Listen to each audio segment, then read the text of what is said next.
करुणा मुंडे 3 मार्चपासून आझाद मैदानावर उपोषणाला बसणार.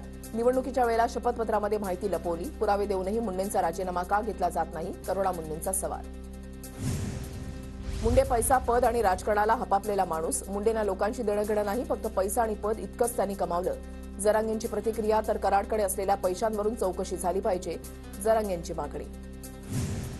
आरोपींना सहकार्य करणाऱ्यांना 6 आरोपी करणं गरजेचं होतं. आरोपीचा मोबाईल सापडत नाही. धनंजय मुंडेंकडे मोबाईल दिला का याची चौकशी झाली पाहिजे होती, जरांगेंची प्रतिक्रिया. मनोज जरांगे आज मस्साजोगच्या दौऱ्यावर येणार, तर एसआयटीमध्ये 2 अधिकाऱ्यांची नेमणूकही होईल, धनंजय देशमुखांची माहिती. महादेव मुंडे हत्या प्रकरणाच्या तपासाला वेग. हत्या प्रकरणामध्ये 50 जणांची झाडाझडती. 21 ऑक्टोबर 2023 रोजी महादेव मुंडेंची परळीमध्ये झाली होती हत्या.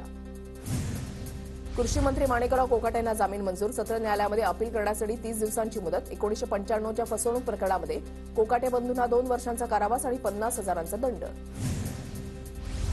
माझ्या राजीनाम्याची मागणी होऊ शकते, मात्र न्याय मागण्यासाठी हायकोर्टामध्ये जाणार, कृषी मंत्री माणिकराव कोकाटे यांची प्रतिक्रिया.